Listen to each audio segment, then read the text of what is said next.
মানুষ ছোট হোক বা বড়, রাজা হোক বা দরিদ্র, সমস্ত মানুষের মধ্যে একটা সামঞ্জস্য থাকে। সমস্ত মানুষের কাছে তার প্রশংসা অত্যন্ত গুরুত্বপূর্ণ। সে খুবই প্রসন্ন হয় যদি আপনি তার প্রশংসা করেন, কিন্তু আপনি যদি তাকে এটা বলেন যে এটা তোমার ভুল ছিল, তোমার কিছু খামতি ছিল, তখন সেটা সে মানতে রাজিই থাকে না। সব মানুষ এটা শুনতে পছন্দ করে যে সে যেটা করেছে সেটাই সর্বোত্তম। এবার আমি আপনাকে একটা কথা বলি, এই হলো নিন্দা, এই হলো প্রশংসা, আর এই হলো সত্য, যা সবার থেকে উচ্চস্থানীয়। সেই জন্য মানুষ আয়না দেখে।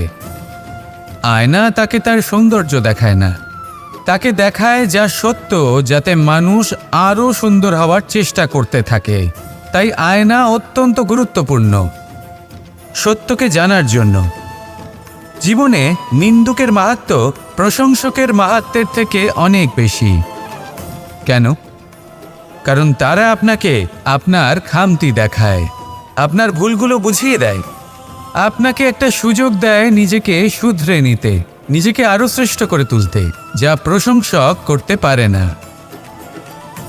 তাই জীবনে যদি কখনো নিন্দা করা হয়, তাকে ভালোবেসে গ্রহণ করুন, ধন্যাত্মক রূপে গ্রহণ করুন। যদি নিজেকে কোনো শিক্ষা দেওয়া সম্ভব হয় তাহলে অবশ্যই দিন।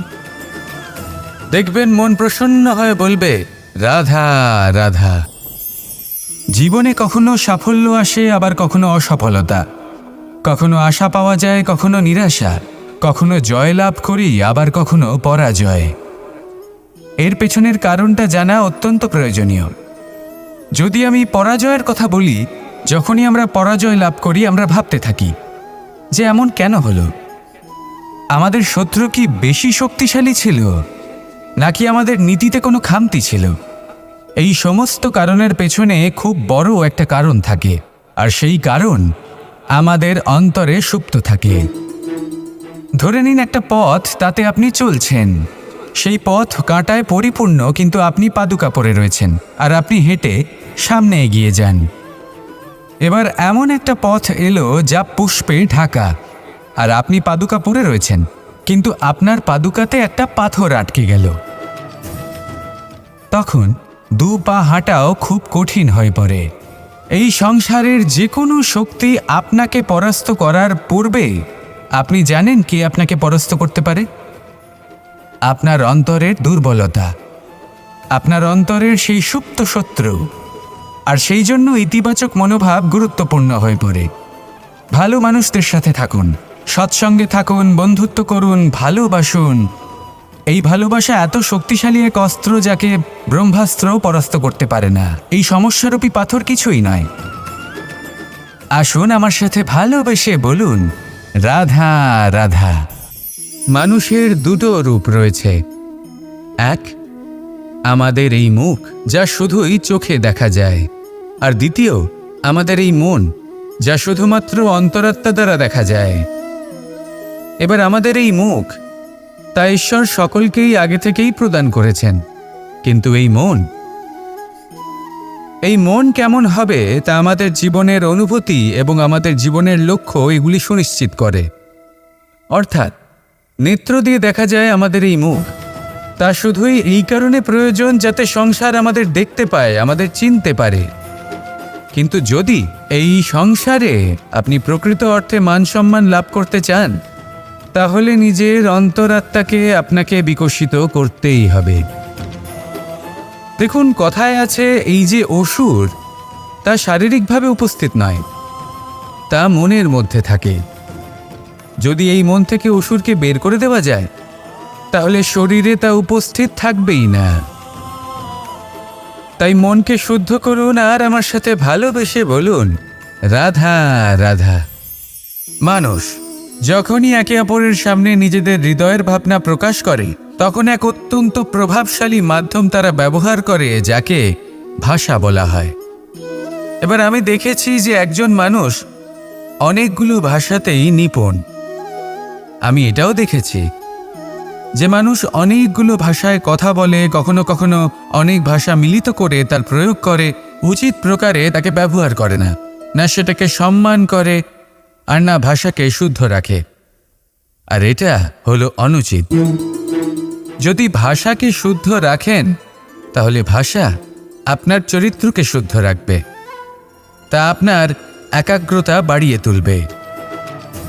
এই প্রত্যেক ধ্বনিকে অনুভব করে যদি আপনি শব্দের উচ্চারণ করেন, ভাষাকে প্রয়োগ করেন, তাহলে আপনিও আনন্দ পাবেন, আর যিনি শুনছেন সেই ব্যক্তির কানেও মধুর শব্দ বাজবে। তাই মনে রাখবেন, যে ব্যক্তি ভাষার পবিত্রতাকে সম্মান করে তাকে সংসারও সম্মান করে। ভাষাকে শুদ্ধ এবং পবিত্র রাখুন, তাহলে ভাষা আপনার চরিত্রকেও শুদ্ধ এবং পবিত্র রাখবে। আর এই মন সুপ্রসন্ন হয়ে বলবে, রাধা রাধা। এ হলো রামায়ণের সময়কালের কথা।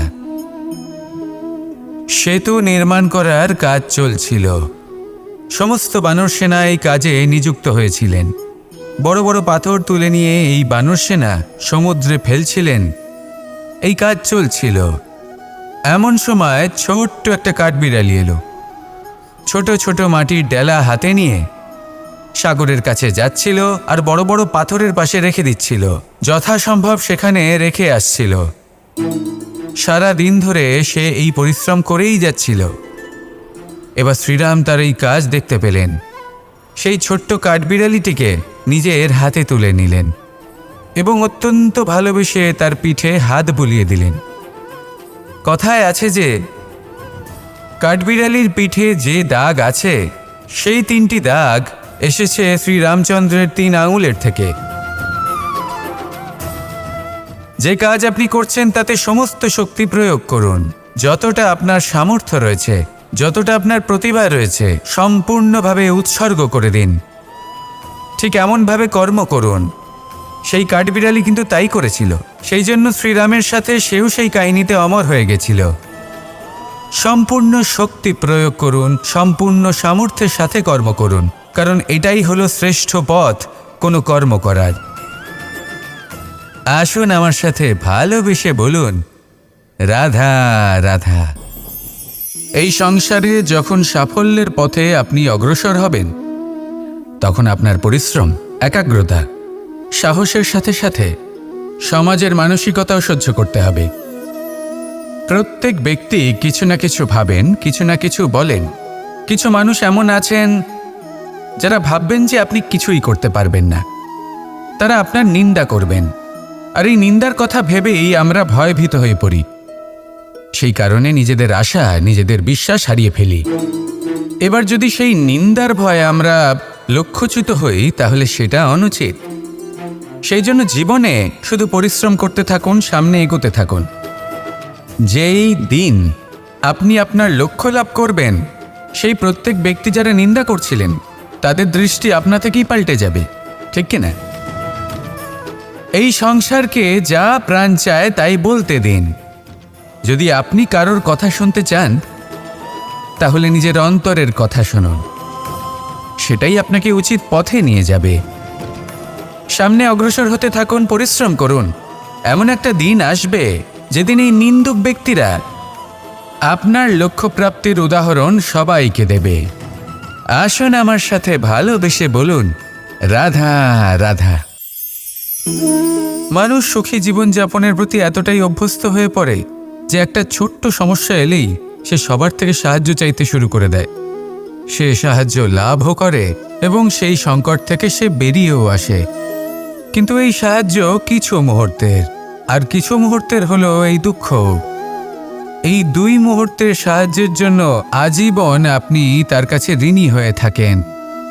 আর মানবিকতার খাতিরে আপনার মনে কৃতজ্ঞতা জেগে ওঠে। আর সেই কৃতজ্ঞতা বোধ হলো যে আপনি কখনো সেই ব্যক্তিকে ছাপিয়ে যেতেই পারবেন না। সেই জন্য জীবনে সবসময় চেষ্টা করবেন নিজেকে প্রস্তুত রাখতে। সেই সব সমস্যার জন্য, সেই সব বাধার জন্য যেগুলো আপনার জীবনে আসতে পারে। ততক্ষণ সাহায্য চাইবেন না যতক্ষণ না অন্য কোনো পথ না থাকছে। সাহায্য চাওয়া অনুচিত নয়, কিন্তু সাহায্য চাইলে এবং সাহায্য পেলে আপনি আজীবন কৃতজ্ঞ এবং ঋণী হয়ে থাকবেন। আর তারপর একদিন আপনি পরিবর্তন দেখতে পাবেন। যে কিভাবে আপনি ছোট ছোট সমস্যার জন্য সাহায্য না চেয়ে বড় বড় সমস্যার সম্মুখীন হতে প্রস্তুত হয়ে গেছেন। এটাই হলো সংসারের নীতি। এটাই পালন করুন আর আমার সাথে ভালোবেসে বলুন, রাধা রাধা। এমন অনেক মানুষ আছেন যারা আমাকে ভগবানের পরিভাষা জানতে চান, যে ভগবান আসলে কি, তিনি কেমন। এবার দেখুন, ভগবান হোক বা আপনার স্বপ্ন হোক বা আপনার লক্ষ্য হোক না কেন, সেই লক্ষ্য তখনই পূর্ণ হয়, তখনই তাকে লাভ করা সম্ভব যখন আপনার দৃষ্টিভঙ্গি মঙ্গলময় হয়, যখন আপনি নিজে মনে করবেন যে আমি যেটা পেতে চাইছি তা শুভ। উদাহরণস্বরূপ, কোনো পাখিকে দেখুন, সে গাছের ডালে বসে এবং সেখানেই বিশ্রাম করে, কিন্তু পড়ে না।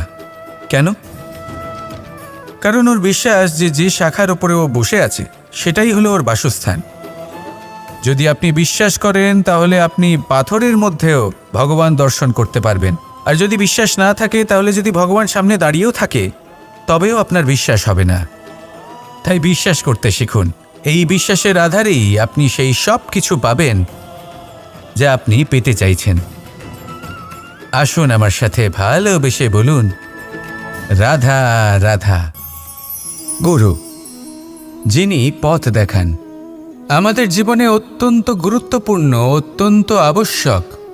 কিন্তু কিছু মানুষ মনে করেন যে গুরুর কোনো প্রয়োজন নেই, কারণ এই সমগ্র জ্ঞান মানুষের অন্তরেই নিহিত রয়েছে। এবার প্রশ্ন এটাই, যদি সমস্ত জ্ঞান মানুষের অন্তরে নিহিত থাকে তাহলে গুরুর কি প্রয়োজন? আর যারা আজ পর্যন্ত গুরুকে মেনে এসেছেন তারা কি অনুচিত করেছেন? এর উত্তর আমি আপনাকে দেব একটা উদাহরণ দ্বারা। একটা কাঠ যা জ্বলনশীল, জ্বলনের ঊর্জা তার অন্তরে নিহিত রয়েছে, কিন্তু তার জ্বলনের জন্য বাইরে থেকে একটা অনুঘটকের প্রয়োজন হয়। এই অনুঘটকই হলেন আপনার গুরু। উত্তাপ যা একটা কাঠকে জ্বালাতে পারে, সেই উত্তাপ হলো গুরুর প্রচেষ্টা। যদি সেই গুরুই না থাকে, তার প্রচেষ্টাই না থাকে, তাহলে সেই সমস্ত জ্ঞান যা মানুষের অন্তরে নিহিত তা ব্যর্থ হয়ে যাবে। যদি আপনার সাথে আপনার গুরু থাকেন, আপনার পথ প্রদর্শন করেন, আপনার অন্তরের জ্ঞানকে বাইরে নিয়ে আসতে পারেন, তাহলে তাকে সম্মান করুন আর আমার সাথে ভালোবেসে বলুন, রাধা রাধা। असतो मा सद्गमय, तमसो मा ज्योतिर्गमय, মৃত্যুর্মা মৃতঙ্গময়। জ্ঞান সেটাই যা অসত্য থেকে সত্যের পথে চালিত করে। প্রকাশ সেটাই যা অন্ধকার থেকে আলোর পথে নিয়ে আসে। জীবন সেটাই যা মৃত্যু থেকে অমরত্বের পথে নিয়ে যায়। এবার এই তিনটে, জ্ঞান, জীবন এবং প্রকাশ, একই রকম। শূন্য থেকে এর উৎপত্তি হয় এবং আস্তে আস্তে আপনার জীবনে বিস্তার লাভ করে।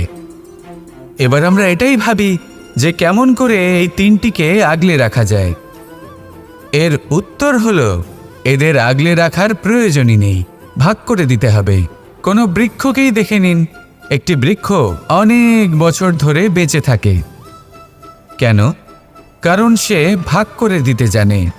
সে নিজের বীজ ছড়িয়ে দেয়, এই ধরিত্রীতে দেয়, সেই বীজ যা অঙ্কুরিত হয়ে এক নতুন বৃক্ষকে জন্ম দেয়। শুধু ছড়িয়ে দিয়ে একটি বৃক্ষ জীবন দান করতে পারে। যদি কোনো ব্যক্তি জ্ঞান ছড়াতে শিখে যান, যদি প্রকাশ, আলোর কিরণ ছড়িয়ে দিতে শিখে যায়, কোনো ব্যক্তি তার জীবনের সুখ ছড়িয়ে দিতে শিখে যান, তাহলে তিনি মৃত্যুর পরও মৃত হন না। এই ভাগ করে দেওয়ার সুখটাই কিছুটা আলাদা। এই সুখ অনুভব করুন আর আমার সাথে ভালোবেসে বলুন, রাধা রাধা। আপনি কখনো কোনো সরোবরের দিকে তাকান, যার জল হলো শান্ত, স্থির। আপনি স্পষ্ট দেখতে পাবেন সেই সরোবরের তলদেশে কি রয়েছে। তাতে সাঁতরে বেড়াচ্ছে সুন্দর মাছ, চকচকে কিছু পাথর, স্বর্ণরূপী বালি, সবই আপনি দেখতে পাবেন। কিন্তু যখনই আপনি একটা ছোট্ট পাথর তুলে সেই জলে ছুঁড়ে ফেলবেন, তখন সেই জল বিচলিত হবে আর সেই স্পষ্টতা ন্যূনতম হয়ে যাবে। তারপর কিছুই স্পষ্টভাবে দেখা যাবে না। এই ঘটনা মানুষের সাথেও ঘটে। মানুষ যদি বিচলিত হয়ে পড়ে, তখন সে বুঝতে পারে না যে বর্তমানে কি হয়ে চলেছে আর ভবিষ্যতে কি করা উচিত। কিন্তু সেই মানুষ যদি শান্ত থাকেন, স্থির থাকেন, ধন্যাত্মক থাকেন, তাহলে নিশ্চিত রূপেই বুঝতে পারবেন যে বর্তমানে কি করতে হবে আর ভবিষ্যতে কি করতে হবে। তাই নিজের মধ্যে সেই স্থিরতা আনুন, সেই ধৈর্য ধরুন, নিজেকে শান্ত রাখুন আর সবার মধ্যে ভালোবাসা ছড়িয়ে দিন। এই মন প্রসন্ন হয়ে বলবে, রাধা রাধা। সম্পর্ক এ হলো এক বন্ধন যা আমাদের এক সূত্রে বেঁধে রাখে। কিন্তু এমন কিছু ব্যক্তি থাকেন যারা এই সম্পর্কের বিষয়ে নিজস্ব একটা ধারণা করে ফেলেন যে সম্পর্ক এরকম হওয়া উচিত, সম্পর্ক সেরকম হওয়া উচিত। আমি এই সম্পর্কের জন্য কত কিছু করেছি এই ব্যাখ্যা করতে থাকেন আর তার বদলে অনেক কিছু প্রত্যাশাও করেন। কিন্তু সত্য হলো এটাই যে সব সম্পর্ক একরকমের হয় না, কিন্তু প্রত্যেক সম্পর্কের একটা বিশেষত্ব থাকে। যেমন চোখ আর নাকের এই সম্পর্ককেই দেখুন। চোখের সব থেকে কাছে কে আছে? নাক আছে। কিন্তু এই চোখ দিয়ে এই নাককে আমরা দেখতেই পাই না। তবে কি ধরে নেব এই সম্পর্কের কোনো মূল্য নেই? এমনও নয়। ঠিক এইভাবেই যদি কোনো ব্যক্তি তার আবেগ আপনার কাছে ব্যক্ত করতে না পারেন বা প্রকট করতে না পারেন বা আপনাকে বোঝাতে না পারেন, তাহলে তার মানে এটা নয় যে তার সাথে আপনার সম্পর্কের তিক্ততা রয়েছে। এমনটা কখনোই নয়। শুধু চোখ আর নাকের এই সম্পর্কের মতোই হলো আমাদের জীবনে আমাদের আপনজনের সাথে সম্পর্ক। যদি কারোর ব্যবহার আপনার প্রতি অনুচিত হয় বা যদি কেউ অনুপস্থিত থেকে থাকে বা কেউ যদি আপনাকে বুঝতে না পারেন, তাহলে তার অর্থ এটা নয় যে আপনি সেই সম্পর্ক ভেঙে ফেলবেন। বুঝুন, আপনার জীবনে তার গুরুত্ব কোথায় আর তার জীবনে আপনার। সম্পর্ক গড়ে তুলুন, তাকে পালন করতে শিখুন, একসাথে মিলে চলুন। এই মন সুপ্রসন্ন হয়ে বলবে, রাধা রাধা। এই সমগ্র সংসারের সবথেকে গুরুত্বপূর্ণ ব্যক্তি কে? স্বয়ং আপনি। নিজের জন্য তো বটেই, তাই না? কারণ যখন আপনি জন্মগ্রহণ করেন, নিজের চোখ খোলেন, এই সংসারে আসেন, তখনই তো এই সংসারকে আপনি দেখতে পান, অনুভব করতে পারেন। এখানকার আবেগ, এখানকার মানুষজন তখন থেকেই অনুভব করেন। যদি আপনি না থাকেন, তাহলে এই সংসারের অস্তিত্ব আপনার কাছে শূন্যের সমান, তাই না? আপনি না থাকলে এই সংসারও আপনার কাছে নেই। এবার সবাই বলবেন যে এ তো সত্যি কথা। সেই অনুযায়ী তো আমার স্বার্থপর হওয়া উচিত, অহংকারী হওয়া উচিত, কারণ আমার কাছে আমিই তো সব কিছু। দৃষ্টিভঙ্গি পাল্টে দেখুন। আপনার কাছে সবথেকে বেশি গুরুত্বপূর্ণ ব্যক্তি কে? আপনি নিজেই। সেই মানুষটি কেমন হওয়া উচিত একটু ভেবে দেখুন। সবসময় সকলকে সাহায্য করুন, একসাথে মিলে পরিশ্রম করুন, সাহায্য করুন অন্যদেরকে। এটা অতি আবশ্যক। এবং তার থেকেও বেশি গুরুত্বপূর্ণ হলো এটাই যে আপনার মনে যেন কখনো এই বিষয়ে ভয় না থাকে যে আমি আমার প্রিয়জনদের, আমার কাছের মানুষগুলিকে হারিয়ে ফেলব। এই ভয় কখনোই মনের মধ্যে থাকা উচিত নয়। যদি ভয় থাকে তাহলে থাকুক এই বিষয়ে যে সকল মানুষ আমার জীবন থেকে, আমার থেকে দূরে চলে যাচ্ছেন, তাদের বাধা দিতে দিতে আমি যেন নিজেকেই না হারিয়ে ফেলি, নিজের অস্তিত্বকেই না হারিয়ে ফেলি, নিজের ব্যক্তিত্বকে, নিজের বিচারধারাকে, নিজের করুণার শক্তি না হারাই। তাহলে এই ভয় ত্যাগ করুন আর আমার সাথে ভালোবেসে বলুন, রাধা রাধা। এই ফল কি তা বলার কোনো প্রয়োজন নেই। এই ফল কতটা সুস্বাদু সেটাও বলার কোনো প্রয়োজন নেই। ধরুন এমন কোনো মানুষ আসলেন যিনি জানেন না এটা কোন ফল। তিনি এটা দেখে ভাববেন এ তো কাঁটার একটা গুচ্ছ মনে হচ্ছে, নিয়ে ফেলে দেবেন। সেখানে দ্বিতীয় কোনো ব্যক্তি যিনি বুঝদার, তিনি দেখবেন, ভাববেন যে প্রকৃতি এর গায়ে এত কাঁটা কেন দিয়েছে? অবশ্যই সুরক্ষার জন্য দিয়েছে, অর্থাৎ ভিতরে অবশ্যই অমূল্য কিছু রয়েছে। সেই ধরনের ব্যক্তি এই ফলের অন্তরে প্রবেশ করেন এবং এই ফলের আনন্দ উপভোগ করেন। এরকমই কিছুটা আমাদের সংসারেও আমরা দেখতে পাই। প্রত্যেক দিন আমরা নতুন নতুন মানুষের সাথে পরিচিত হই। এমন কিছু ব্যক্তি থাকেন যাদের সাথে প্রথম আলাপের পর আমাদের এটা মনে হয় যে এই ব্যক্তিকে দেখে একটু রাগী ব্যক্তি মনে হচ্ছে, বড়ই অহংকারী বোধ হচ্ছে, উদ্ধত মনে হচ্ছে। বেশিরভাগ মানুষ প্রথম আলাপের পরে তাদের সাথে দূরত্ব বজায় রাখবেন, কিন্তু যিনি বুঝদার ব্যক্তি তিনি ভাববেন যে এই ব্যক্তি এমন কেন করছেন। হয়তো সুরক্ষার খাতিরে এই ব্যক্তি নিজেকে এরকম করে তুলেছেন যাতে অন্য কোনো ব্যক্তি এসে ওনার সময় নষ্ট না করেন, ওনার আবেগের সাথে ছলনা না করেন, খেলা না করেন। হয়তো অতীতে এমন কোনো ঘটনা ঘটেছে যার জন্য এই ব্যক্তি কিছুটা এরকম হয়ে গেছেন। এমনই একজন ব্যক্তি সেই ব্যক্তির মনের গভীর পর্যন্ত পৌঁছতে পারেন আর সেখান থেকে শুভ গুণগুলিকে বাইরে বের করে আনতে পারেন। এরকমই ব্যক্তি হয়ে উঠুন, এমন বুঝদার ব্যক্তি হয়ে উঠুন যিনি সামনের ব্যক্তির খারাপ গুণগুলিকে অবহেলা করে হৃদয়ের অন্তঃস্থল থেকে শুভ গুণগুলিকে প্রকাশিত করে এবং সেই ব্যক্তিকে দেখাতে পারে। এমন ব্যক্তি হয়ে উঠুন যিনি নিজের জীবনকেও সফল করে তোলেন এবং অন্যের জীবনকেও। আসুন আমার সাথে ভালোবেসে বলুন, রাধা রাধা। আমি জীবনে অনেক ভালো মানুষের সংস্পর্শে এসেছি। এমন ব্যক্তি যিনি আজীবন জ্ঞান লাভ করে থাকেন, পড়তেই থাকেন, পড়তেই থাকেন, জ্ঞান অর্জন করতেই থাকেন, অত্যাধিক জ্ঞান অর্জন করতে থাকেন। কিন্তু এইটুকুই কি যথেষ্ট?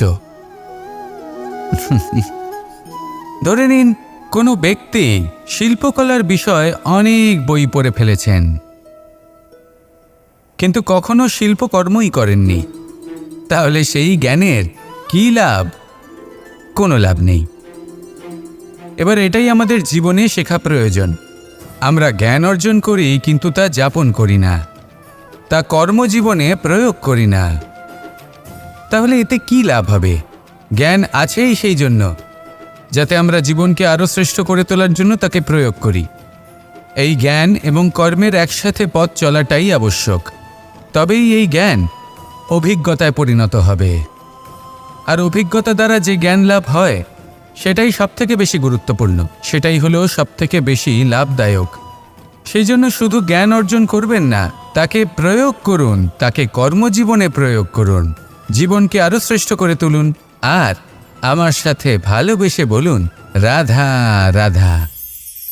এটা হলো একটা সাদা পাতা। এবার এতে আমি যাই লিখব সেটাই এর অস্তিত্ব হবে। এতে আমি প্রেমের কিছু কথা লিখে একে প্রেমপত্র বানিয়ে তুলতে পারি। মাতা পিতার জন্য একটা শুভ সংবাদ লিখতে পারি। শত্রুর বিষয়ে সতর্ক করব বলে সেনাকে একটা সংবাদ লিখতে পারি। দ্বারকাবাসীর জন্য কোনো সংবাদ পাঠাতে পারি। যাই লিখব এই পত্র সেটাই হয়ে উঠবে। সেই রকমই হলো আমাদের জীবন। আমরা যেমন কর্ম আমরা করব, আমাদের অস্তিত্ব এবং ব্যক্তিত্ব ঠিক তেমনই হয়ে উঠবে। যদি আপনি একটা অসাধারণ, উজ্জ্বল এবং সম্মানজনক জীবনযাপন করতে চান, তাহলে তার একটা রহস্য আপনাকে বলি। যেমন কথন হবে, কর্ম তেমন হবে। অর্থাৎ যতটুকু বলেছেন ততটুকুই করুন, আর যতটুকু করেছেন ততটুকুই বলুন। এই একটা নিয়ম যদি আপনারা পালন করেন, তাহলে এই সংসারের সমস্ত পণ্ডিত আপনাকে অবশ্যই সম্মান করবেন। তাহলে এটাই করুন আর আমার সাথে ভালোবেসে বলুন, রাধা রাধা। বিন্দু বিন্দু জলেই সাগর নির্মাণ হয়। এবার এই কথা আমরা সকলে জানি। আপনি কি এই কথাটা জানেন যে ছোট ছোট সুখের দ্বারাই বড় সুখ লাভ করা যায়? একজন বাবাকে দেখুন, সন্তানের জন্ম থেকে তার যুবক হওয়া পর্যন্ত তার সাথে ছোট ছোট সুখ যাপন করেন।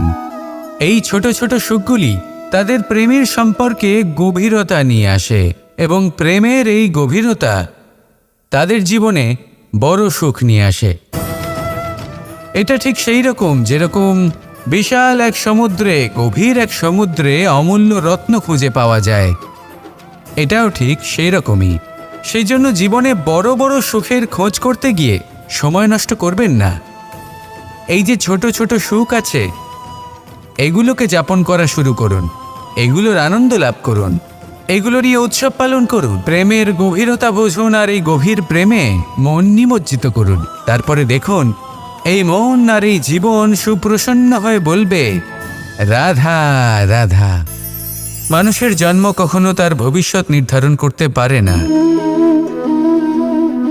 হ্যাঁ, ওর জীবনযাত্রা অবশ্যই সুখময় হতে পারে, নির্ভর করে যে ও কোন পরিবারে জন্ম নিচ্ছে, তার পরিবার পরিজন কে হন, তার মাতা পিতা কে হন, তাকে কেমন শিক্ষা দেওয়া হয়েছে, কেমনভাবে পালন করা হচ্ছে।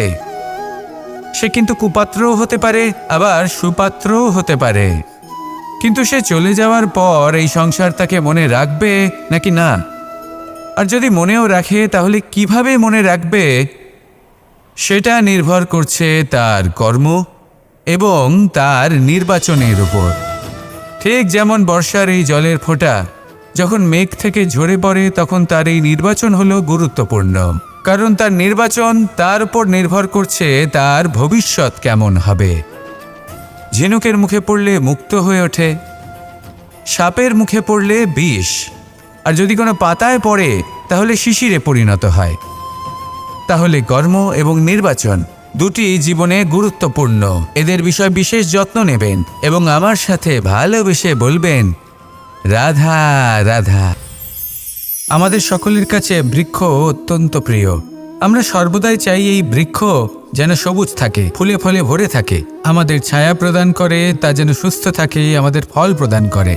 আর সেই জন্য আমরা প্রতিদিন সেই বৃক্ষকে জল প্রদান করি।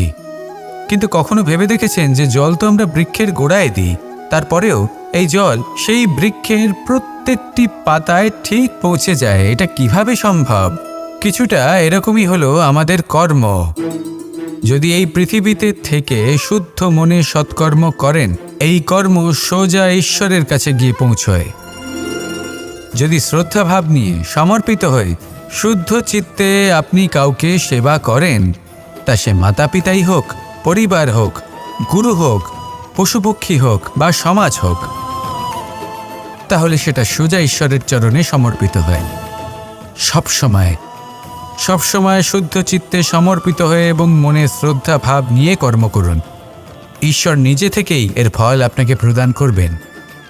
আসুন আমার সাথে ভালোবেসে বলুন, রাধা রাধা। ইচ্ছে এবং চেষ্টা এই দুই মানুষের মধ্যে আছে, কিন্তু এই দুইয়ের মধ্যে সামঞ্জস্য থাকা খুব প্রয়োজন। আপনার যা ইচ্ছে সেটা পূর্ণ করার জন্য চেষ্টার প্রয়োজন তো অবশ্যই। আপনি যে স্বপ্ন দেখেন সেটা পূর্ণ করার জন্য নিদ্রা ত্যাগ করে চেষ্টা করা অত্যন্ত প্রয়োজনীয়, নয়তো এই স্বপ্ন কখনোই পূর্ণ হবে না। যদি আপনি কোনো প্রশ্নের উত্তর চান তাহলেও আপনাকে চেষ্টা করতেই হবে। জীবনে যদি সামনে এগোতে হয় তাহলে পাকে কষ্ট দিয়ে সামনে এগোতে হবে, চেষ্টা অবশ্যই করতে হবে। যদি আপনি চেষ্টা না করেন, পরিশ্রম না করেন, তাহলে এই সংসার আপনাকে পেছনে ফেলে সামনে এগিয়ে যাবে।